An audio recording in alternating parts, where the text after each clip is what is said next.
omului poate, poate Dumnezeu. Ce omul nu poate face, face Domnul meu. Când ai o problemă grea, vino la Iisus, El ți-o poate rezolva, că așa a spus. Poate Domnul, poate, poate vindeca. Poate Domnul, poate, poate mângâia. Poate Domnul, poate, poate vindeca. Poate Domnul, poate, poate mângâia.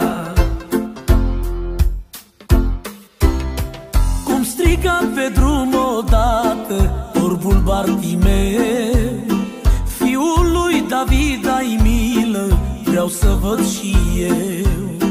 Domnul plin de milă atunci s-a apropiat.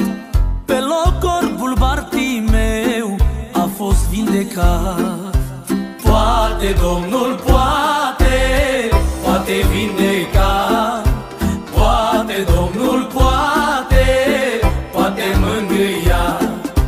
Poate Domnul, poate, poate vindeca. Poate Domnul, poate, poate mângâia.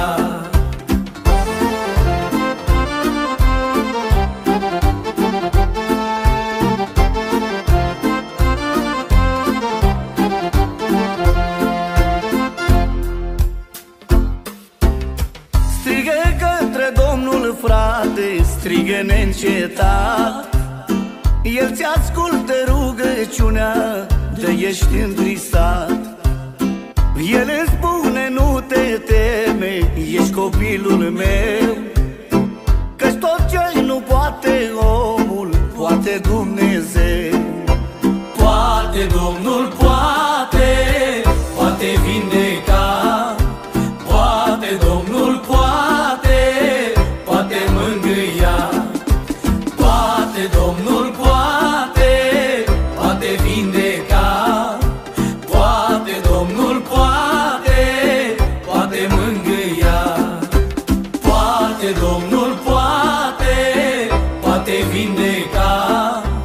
Poate Domnul, poate, poate mângâia. Poate Domnul, poate, poate vindeca. Poate Domnul